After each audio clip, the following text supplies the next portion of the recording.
जैसा कि आज संडे है तो मैं आपके लिए टॉप 10 जनरल नॉलेज लाया हूँ। ये आपका एसएससी, आरआरबी एंड एमसीआरई के लिए उपयोगी होगी। पहला क्वेश्चन है, भारत में पंचायती राज व्यवस्था की शुरुआत किस राज्य से हुई थी? तो इसका करेक्ट आंसर हो जाएगा आपका option number D, Rajasthan. Bharat में पंचायत राज की शुरुआत राजस्थान से हुई थी। 2 अक्टूबर 1959 से नागौर जिले से हुई थी। ठीक है, नेक्स्ट क्वेश्चन की ओर बढ़ेंगे दोस्तों। ब्लू वाटर नीति किसने प्रारंभ की थी? फ्रांसिस्को डी अल्मेडा ने, या फिर अल्बुकर्क ने, या वास्को डी गामा ने, या दुआरते पचेको ने? तो दोस्तों इसका करेक्ट आंसर हो जाएगा option number A, Francisco de Almeida. Francisco de Almeida ji ने ब्लू वाटर नीति प्रारंभ की थी। क्यों प्रारंभ की थी?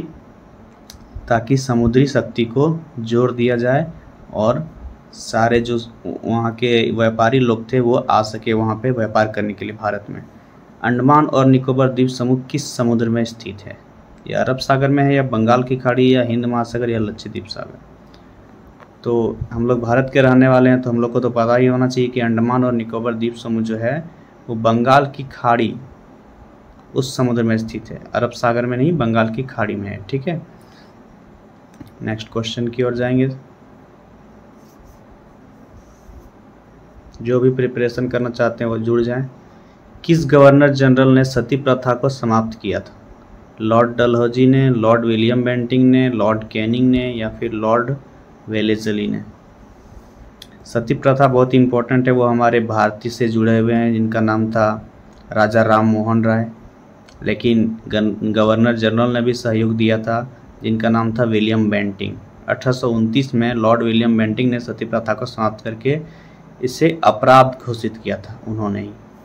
नेक्स्ट क्वेश्चन है, भारत का प्रथम राष्ट्रपति बनने से पहले डॉक्टर राजेंद्र प्रसाद को किस सम्मान से नवाजा गया था? पद्म भूषण, पद्म विभूषण, भारत रत्न, या राष्ट्र गौरव पुरस्कार? जैसा कि डॉक्टर राजेंद्र प्रसाद हमारे भारत के पहले राष्ट्रपति थे तो उन्हें भारत रत्न से नवाजा गया था 1954 में। याद रखिएगा, ईस्वी भी पूछा जाता है। 1954 में भारत रत्न से नवाजा गया था उनको।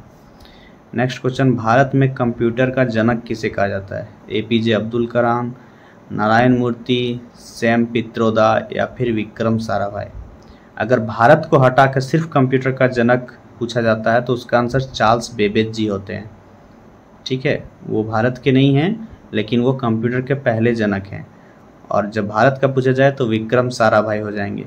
ठीक है, उन्होंने अंतरिक्ष विज्ञान में योगदान बहुत दिया है, हम लोग जानते ही हैं। नेक्स्ट क्वेश्चन है, कौन सा ग्रह अपनी धुरी पर सबसे तेज घूमता है? पृथ्वी, मंगल, शनि, या बृहस्पति? सब तो अपने अक्ष पे ही घूमते हैं, पृथ्वी भी, मंगल भी, शनि भी, बृहस्पति। लेकिन क्वेश्चन है सबसे तेज कौन घूमता है? तो इसका करेक्ट आंसर हो जाएगा दोस्तों ऑप्शन नंबर डी, बृहस्पति।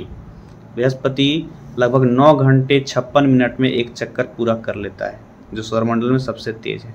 9 घंटे 56 मिनट में उनका हो जाता है। हम लोग का पृथ्वी का कितना होता है? 24 घंटे में होता है।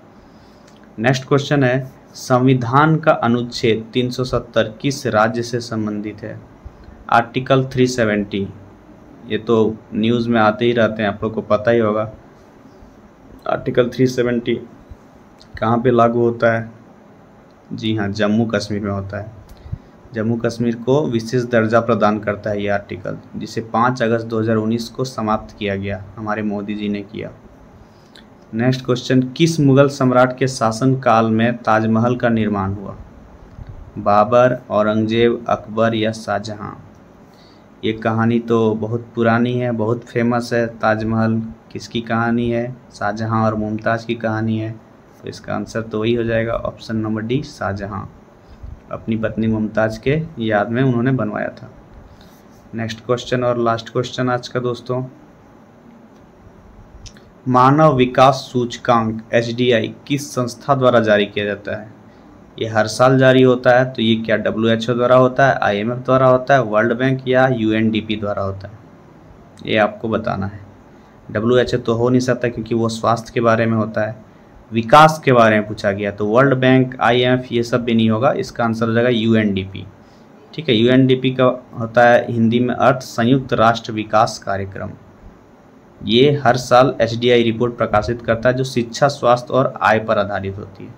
ठीक है, जाते जाते आपका क्वेश्चन ऑफ द डे सुन लीजिए, इसका आंसर आपको कमेंट बॉक्स में देना है।